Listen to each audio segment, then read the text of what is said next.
Assalamualaikum warahmatullahi wabarakatuh. Segala puji bagi Allah, Zat yang membolak-balikkan hati, yang menghidupkan ruh dengan hidayah, dan mematangkan jiwa dengan ujian.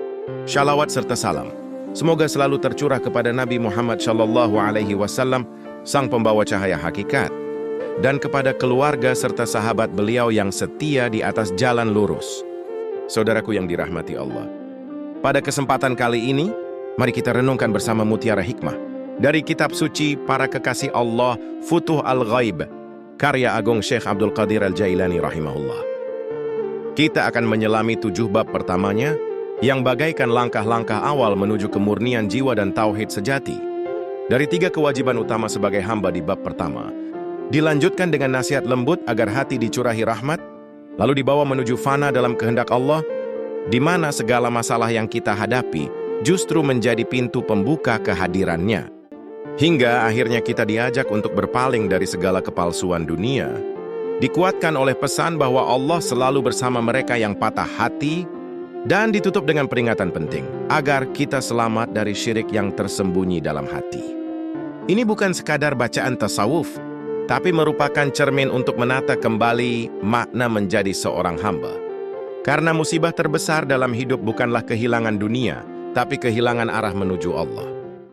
Mari kita buka dengan bagian pertama dalam kitab ini. Bagian pertama, 3 kewajiban utama. Syekh Abdul Qadir berkata, 3 hal yang wajib diperhatikan seorang mukmin dalam keadaan apapun, yaitu melaksanakan perintah Allah, menghindari larangannya, dan ridha atas segala ketetapannya. Jadi semestinya setiap mukmin menjaga ketiganya. Sepatutnya ia pusatkan segala perhatian kepadanya, menata jiwa dengannya, dan mengikat anggota tubuh dengannya dalam segala kondisi. 3 hal ini adalah pilar yang tak boleh ditinggalkan oleh seorang mukmin dalam hidupnya. 1. Melaksanakan perintah Allah. Salat, puasa, zakat, haji, inilah amalan lahiriah yang menjadi tiang agama. Tapi bukan sekadar formalitas, melainkan penuh khusyuk dan kesadaran hati. 2. Menghindari larangannya. Menjauhi dosa dan maksiat, baik yang tampak maupun tersembunyi. Ini termasuk juga menjaga hati dari riya, ujub, hasad, dan cinta dunia berlebihan. 3. Ridho atas takdir Allah. Ini adalah makam tinggi dalam perjalanan spiritual. Menerima segala qada dan qadar dengan lapang dada. Bahkan dalam musibah, hati tetap tenang dan yakin bahwa Allah Maha Bijaksana. Saudaraku, betapa indahnya jika 3 hal ini menjadi pijakan setiap langkah kita. Hati mantap pada ketentuan Allah, anggota tubuh taat pada perintahnya, dan jiwa bersih dari keluhan serta pemberontakan. Bagian kedua, seuntai nasihat agar dicurahi rahmat. Masih dalam halaman-halaman awal Futuh Al-Ghaib, Syekh melanjutkan dengan nasihat yang sangat dalam. Ikutilah sunnah Rasul, jangan berbuat bidah. Patuhlah selalu kepada Allah dan Rasul-Nya. Jangan pernah melanggar perintah keduanya. Junjung tinggilah tauhid. Jangan pernah menyekutukan Allah. Sucikanlah Dia senantiasa dan jangan nisbahkan sedikit pun keburukan kepadanya. Nasihat beliau adalah jalan terang bagi siapa saja yang ingin meraih rahmat Allah. Berpegang teguh pada sunnah Rasul, karena setiap langkah yang menyimpang dari sunnah akan menjauhkan kita dari hidayah. Menjaga tauhid murni. Jangan sampai dalam hati ada sedikit pun ketergantungan kepada selain Allah, entah harta, jabatan, atau makhluk. Bersabar, istiqamah, dan tidak mengeluh. Beliau berkata, bersabarlah selalu dan jangan mengeluh. Istiqamah dan berharap hanya kepadanya. Jangan kesal, bersabarlah. Ini adalah adab hati yang harus dijaga. Orang yang mudah mengeluh seringkali tidak sadar bahwa keluhannya adalah bentuk ketidakridaan terhadap takdir Allah. Bersatu dalam kebaikan, saling mencintai. Bekerja samalah dalam ketaatan dan jangan berpecah belah. Saling mencintailah dan jangan saling menjelekkan. Sungguh persatuan dalam iman adalah sebab turunnya rahmat. Jangan kotori dengan permusuhan dan kebencian. Kunci keselamatan tobat dan doa. Beliau berkata lagi, segerakan tobat dan bergegaslah kembali kepadanya. Jangan pernah jemu memohon apapun kepada Sang Pencipta, siang maupun malam. Inilah senjata mukmin, tobat dan doa. Jangan tunda tobat. Jangan pernah berhenti berharap. Allah Maha mendengar lebih dekat dari urat leher kita. Setiap doa yang tulus pasti didengar, bahkan saat tak terucap oleh lisan. Gambaran surga dan balasan untuk hamba pilihan. Syaikh menggambarkan kenikmatan luar biasa bagi mereka yang berpegang pada jalan ini. Agar kau senantiasa dirahmati dan dibahagiakan, dijauhkan dari neraka, dan hidup bahagia di surga, berjumpa Allah, menikmati karunia-Nya, bersama-sama bidadari di surga dan tinggal di sana selamanya. Menunggangi kuda putih, bersukaria bersama hur bermata putih mewangi, menikmati alunan melodi yang dilantunkan para budak, juga berbagai karunia lainnya. Nikmati kemuliaan bersama para nabi, para syidik, para syahid, dan orang saleh. Subhanallah. Itulah buah dari istiqamah, sabar, dan cinta kepada Allah. Tidak hanya selamat dari neraka, tetapi memperoleh kenikmatan abadi, bahkan berjumpa dengan Allah, kebahagiaan yang tak terbandingkan. Saudaraku, mari kita renungi dan amalkan nasihat mulia ini.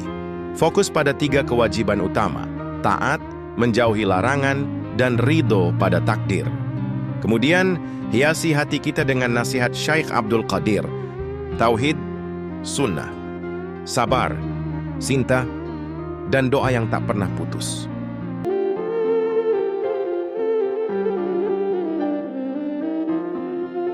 Fana dalam kehendak Allah, jalan para wali dan pecahnya segala masalah. Setiap manusia pasti pernah mengalami ujian hidup. Saat itu, kita mencari jalan keluar dengan kerja keras, dengan bantuan orang lain atau dengan kepintaran kita sendiri. Namun, pernahkah kita bertanya, sudahkah aku bersandar sepenuhnya pada Allah? Sudahkah aku lebur dalam kehendak-Nya dan menyerahkan segalanya tanpa syarat? Hari ini, kita akan menapaki kembali satu pelajaran mulia dari ulama besar, Wali Agung Syekh Abdul Qadir Al-Jailani, dalam kitabnya yang penuh cahaya, Futuh Al-Ghaib. Mari kita renungi bersama bab ketiga dan keempat, fana dalam kehendak-Nya dan segala masalah pecah melaluimu. Menghadapi ujian dan pasrah pada Allah. Ketika seseorang mengalami kesulitan hidup, Syekh Abdul Qadir menulis, ketika seorang hamba mengalami kesulitan hidup, pertama-tama, ia akan mencoba mengatasi dengan upayanya sendiri. Bila gagal, ia mencari pertolongan kepada sesamanya, terutama kepada raja, penguasa, hartawan, atau bila sakit, ia akan mendatangi dokter. Namun, selama manusia masih punya akses ke makhluk, ia enggan bersimpuh kepada Allah. Padahal, kata Syekh, dan selagi pertolongan lain masih didapatkan, ia tak akan memohon pertolongan kepada Allah. Lalu bagaimana bila semua tertutup? Saat itulah, seorang hamba mulai benar-benar bersandar kepada Allah. Ia pasrahkan dirinya kepada Allah, terus begitu, mengemis, berdoa, merendahkan diri, memuji, serta memohon dengan penuh harap cemas. Namun, Allah kadang membiarkan hambanya menunggu, sampai akhirnya ia benar-benar fana, lebur dalam kehendak ilahi. Bukan karena ingin sesuatu, tapi karena akhirnya ia sampai pada kesadaran bahwa tak ada lagi selain Allah yang berarti. Menuju tauhid hakiki. Lalu apa yang terjadi pada jiwa yang fana itu? Ia sampai pada tingkatan tauhid. Dan setelah mencapai tingkatan haqqul yaqin, ia sampai pada keyakinan bahwa pada hakikatnya, tiada yang melakukan segala sesuatu kecuali Allah. Ia menyaksikan tak ada gerak, tak ada diam, tak ada rezeki, musibah, hidup dan mati. Semua hanyalah manifestasi dari kehendak Allah. Ia lepas dari dirinya sendiri dan melebur dalam kehendak Allah semata. Bayangkan, seorang hamba yang tak lagi punya kehendak pribadi. Ia hanya menjadi wadah untuk Allah berkarya, bicara, dan menunjukkan rahmat-Nya. Kedekatan dengan Allah. Syekh Abdul Qadir melukiskan betapa dekatnya hamba ini dengan Allah. Ia merasa enggan dan menolak segala selain Allah. Ia rindu dan senantiasa mengingatnya. Semakin mantaplah keyakinan kepadanya yang maha besar lagi maha kuasa. Ia bertumpu hanya kepada Allah, memperoleh petunjuk darinya, berbusana nur ilmunya, dan dimuliakan oleh ilmunya. Setiap ucapannya syukur, setiap katanya pujian, setiap geraknya ibadah, bukan untuk pencitraan, bukan untuk prestis, tapi murni karena cinta kepada Allah. Maka segala syukur, puji, dan sembah tertuju hanya kepadanya. Menjadi poros dunia. Dan inilah puncaknya. Orang yang fana dalam Allah tidak hanya hidup untuk dirinya sendiri, ia menjadi sumber rahmat bagi dunia. Syekh menulis, segala masalah pecah melaluimu, sawah ladang gandakan hasil panenan berkat doamu. Karena doamu pula sirna segala petaka yang menimpa orang-orang di desa terpencil sekalipun. Orang ini menjadi agen ketenangan masyarakat, pemersatu umat dan kekasih Allah yang dirindukan semesta.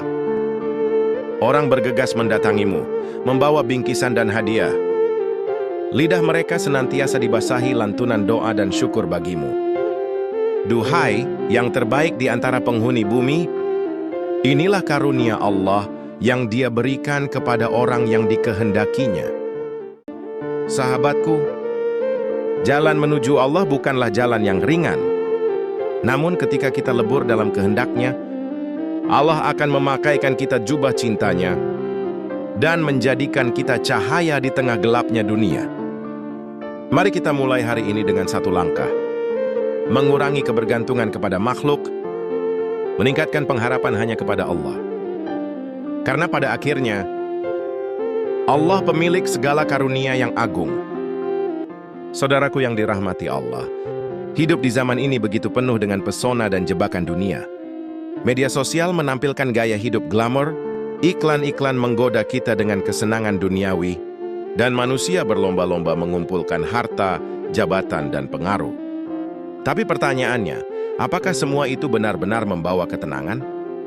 Mari sejenak kita resapi pesan agung dari seorang wali besar, Syekh Abdul Qadir Al-Jailani, dalam kitabnya Futuhul Ghaib.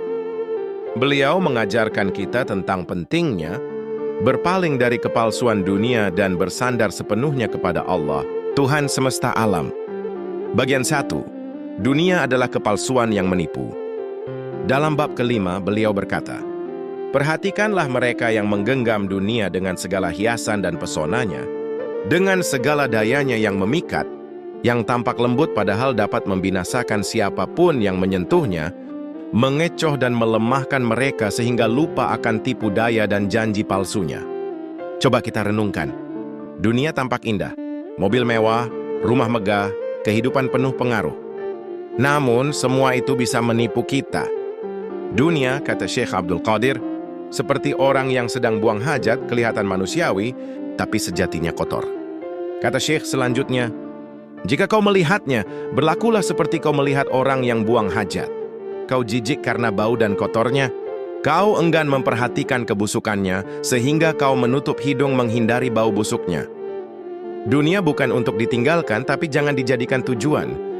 Seperti kita, menutup hidung dari bau busuk, kita harus menjaga hati dari pesonanya yang menipu. Kita cari dunia, iya, tapi jangan cinta dunia.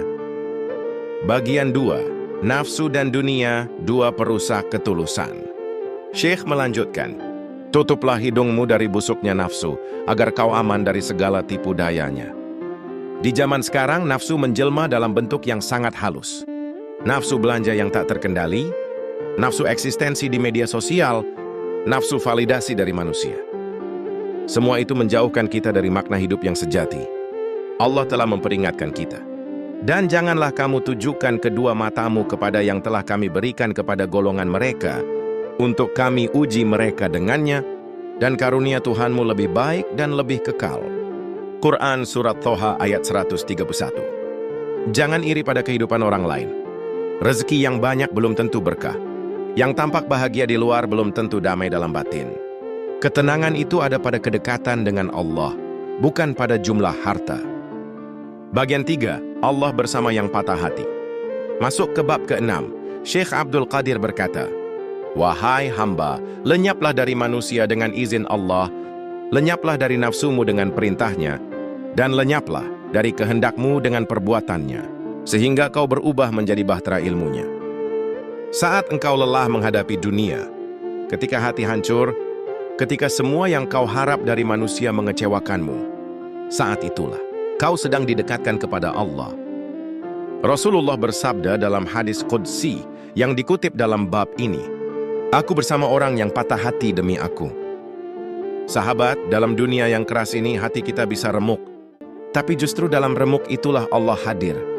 Bukan saat kita kuat, tapi justru ketika kita hancur dan pasrah, Allah mulai bekerja memperbaiki kita. Fana, titik nol kehidupan rohani. Syekh menggambarkan satu kondisi yang agung, fana. Hilangnya keinginan diri dan semua kehendak tunduk pada Allah. Tanda hilangnya kehendakmu dengan perbuatannya adalah ketika kau sepenuhnya tak menghendaki apapun, tak punya tujuan, tak punya kebutuhan, karena kehendak dan tujuanmu hanya satu, yaitu Allah. Ini bukan berarti kita tak bekerja dan tak berusaha, tapi artinya kita bekerja dengan niat karena Allah. Kita tak kecewa pada hasil karena tahu semua adalah miliknya.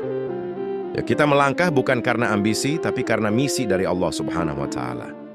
Syekh berkata, saat seseorang mencapai maqam ini, hatimu tenteram, pikiranmu terang, wajahmu berseri, dan batinmu lapang. Bukankah ini yang semua orang cari? Hati yang tenteram, pikiran yang terang, wajah yang selalu berseri, dan batin yang lapang. Tapi banyak orang mencarinya di tempat yang salah, di luar. Padahal, ketenangan adanya di dalam, yakni di dalam hati. Ia hanya lahir ketika hati menyerah sepenuhnya pada kehendak Allah Subhanahu wa Ta'ala. Saudaraku, Syekh Abdul Qadir menutup bab ini dengan sangat indah. Tak diragukan lagi, seperti itulah keadaan fana.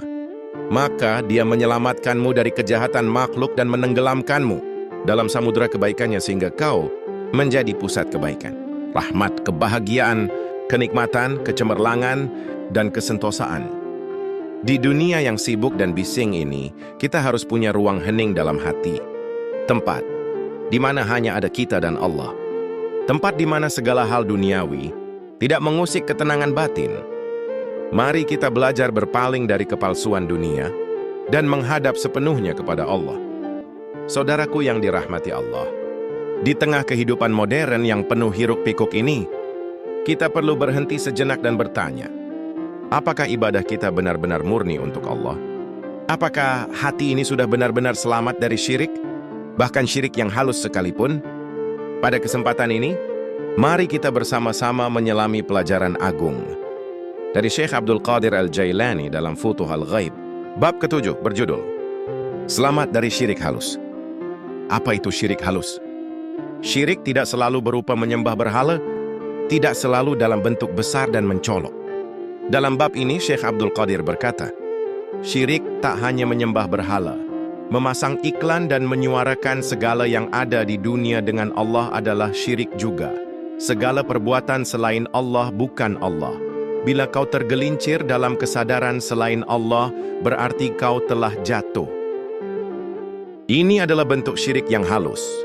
Ketika hati kita lebih banyak berharap pada makhluk daripada kepada Allah. Saat kita lebih mengandalkan uang, koneksi, jabatan atau kemampuan diri, tanpa menyandarkan sepenuhnya pada takdir dan kehendak Allah, maka saat itu kita sedang syirik. Syirik khafi, yakni syirik tersembunyi. Bahayanya ketergantungan pada makhluk. Syekh melanjutkan, segala kehendak yang bukan dari Allah adalah belantara yang akan menyesatkanmu dan mengasingkanmu darinya. Betapa banyak di antara kita hari ini merasa cemas berlebihan soal rezeki, mencemaskan masa depan, bahkan juga mencemaskan pandangan manusia terhadap diri kita. Kita pasrah pada algoritma media sosial, takut pada pendapat orang, tapi lupa bahwa semua itu tidak memiliki daya apa-apa tanpa izin Allah. Inilah yang dimaksud Syekh sebagai bentuk ketergelinciran. Ketika kita tidak lagi sadar siapa yang sebenarnya mengatur segalanya. Dampak negatif dari syirik halus ini bukan hanya di akhirat tapi juga dalam kehidupan dunia sekarang ini. Berikut beberapa dampak nyata dari syirik tersembunyi ini. 1. Hilangnya ketenangan batin. Orang yang bergantung kepada selain Allah akan mudah gelisah, stres, dan diliputi rasa takut yang tidak berujung. Ia hidup dalam kecemasan karena sandarannya lemah. Seorang pengusaha yang menggantungkan sepenuhnya nasib bisnisnya pada relasi atau pasar. Saat ekonomi goyah atau relasi tak menepati janji, ia jatuh dalam stres berat. Seorang konten kreator yang hidup dari validasi like dan komentar.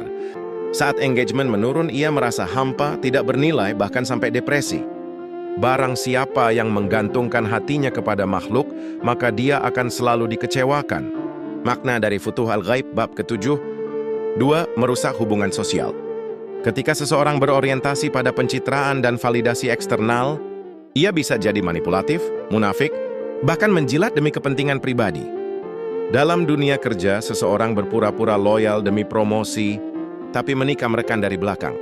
Di media sosial, banyak yang tampil religius hanya untuk citra, padahal akhlaknya berbeda di belakang layar. Syirik halus menjadikan manusia palsu dan tidak otentik, karena hidupnya bukan karena Allah, tapi karena manusia. 3. Ketergantungan emosional yang tidak sehat.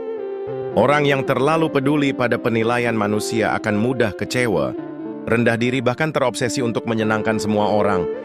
Seorang anak muda yang merasa hidupnya tak berarti, karena tidak dianggap keren oleh teman-temannya. Seorang wanita yang merasa buruk rupa, karena tak sesuai standar kecantikan media sosial, lalu kehilangan percaya diri. Padahal Allah lah yang memberi nilai sejati pada manusia, bukan makhluk. 4. Lemah menghadapi ujian hidup. Tanpa kebergantungan yang kuat pada Allah, seseorang mudah runtuh saat menghadapi musibah, penolakan, atau kegagalan. Seorang karyawan yang di PHK lalu kehilangan arah karena ia merasa hidupnya bergantung pada gaji dan status pekerjaan semata. Seorang mahasiswa gagal ujian lalu merasa hidupnya tamat karena menggantungkan harga diri pada pencapaian akademis.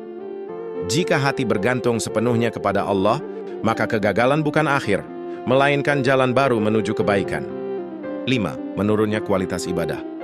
Bila hati terlalu sibuk mengkhawatirkan dunia, maka ibadah jadi rutinitas kosong. Khusyuk hilang, niat pun bisa tercemar ria atau pamrih. Seseorang salat asal-asalan saat sendiri, tapi ketika di depan orang lain, apalagi orang penting, ia memperlama dan memperindah bacaan untuk dipuji. Ada juga yang ikut pengajian atau berbagi hanya untuk konten semata, bukan karena mengharap ridha Allah. Ini adalah syirik halus, niat yang bercampur selain Allah. Dan inilah yang disebut Syekh Abdul Qadir sebagai bentuk tergelincir dalam kesadaran selain Allah. Syirik halus bukan sekadar dosa tersembunyi, tapi juga racun mental, sosial, dan spiritual yang mematikan secara perlahan. Di dunia, ia mencuri ketenangan, mengacaukan niat, menghancurkan integritas, dan menjauhkan kita dari makna hidup yang sejati. Di akhirat, ia menjadi penghalang terbesar antara kita dan ridha Allah. Hal ini karena ia menyusup sangat dalam ke semua sisi dari kehidupan kita tanpa kita sadari, bahkan lewat hal-hal yang dianggap wajar. Syekh menasihati, bila masih menyebut dan menganggap adanya orang lain selain Allah, berarti ada sekutu dalam pengakuanmu. Sungguh dalam maknanya, bahkan sekadar menyebut, menganggap adanya kekuatan lain yang bisa menentukan hasil hidup kita, itu sudah termasuk bentuk syirik yang halus. Jalan keluar. Taubat dan tawaduk. Lalu bagaimana agar kita selamat? Syekh memberi resep yang luar biasa. Rasulullah selalu memperlihatkan keadaan ruhaniyahnya yang sangat dalam kepada Allah. Ia menangis dan memohon ampunan atas dosa dan kesalahannya. Setiap hari beliau memohon ampunan sebanyak 100 kali. Bayangkan Rasulullah, manusia yang dijamin surga, masih memohon ampun 100 kali sehari. Lalu bagaimana dengan kita yang sering lalai? Taubat adalah cahaya. Ia membawa kita keluar dari kabut syirik halus menuju keikhlasan. Maka, terus kerjakanlah cahaya petunjuk dan pengetahuan dengan tobat, akui kesalahan di balik perbuatan itu. Tangga semuanya adalah ini. Teladan agung Nabi Adam dan Nabi Muhammad Shallallahu Alaihi Wasallam. Syekh menutup bab ini dengan pesan yang sangat menyentuh. Ikuti dan contohlah Nabi Muhammad Shallallahu Alaihi Wasallam, kekasih dan pilihan Allah, juga leluhurnya Nabi Adam alaihissalam, manusia pilihannya. Keduanya adalah kekasih Allah. Keduanya mengakui kesalahan dan berlindung kepadanya dari dosa-dosa. Keduanya senantiasa tawaduk dalam segala keadaan. Inilah puncak dari ajaran ini. Kerendahan hati dan kesadaran bahwa kita tidak punya daya apapun kecuali atas izinnya dan pengakuan akan kelemahan diri. Maka saudaraku, mari kita jaga hati. Kita bersihkan dari segala bentuk ketergantungan selain kepada Allah. Kita jaga ibadah kita dari ria, ucapan kita dari kesombongan, dan niat kita dari syirik yang tersembunyi. Tiap detik dalam hidup kita adalah ujian antara tauhid dan syirik halus. Tapi siapa yang ikhlas, Siapa yang jujur dalam cintanya kepada Allah, ia akan diselamatkan. Semoga kita termasuk hamba-hamba yang selamat dari syirik halus dan dikumpulkan bersama kekasih-kekasih Allah di akhirat kelak. Saudaraku, jika 7 langkah pertama ini kita pahami dengan hati yang jujur, maka sesungguhnya kita sedang membuka pintu untuk kembali mengenal Allah, bukan sekadar mengenal namanya, tapi juga mencintai kehendaknya, ridha pada takdirnya, dan bergantung sepenuhnya kepadanya. Syekh Abdul Qadir Al-Jailani tidak sedang mengajarkan teori, tapi mengarahkan kita pada perjalanan batin. Dari kepalsuan menuju keikhlasan, dari keresahan menuju tawakal, dari kesombongan diri menuju fana di hadapannya. Semoga setiap kalimat yang kita dengar dan renungkan menjadi cahaya bagi hati, penyelamat dari syirik halus, dan penuntun menuju kehidupan yang lebih jernih, lebih bersih dan lebih dekat kepada Allah. Amin ya Rabbal Alamin. Wassalamualaikum warahmatullahi wabarakatuh.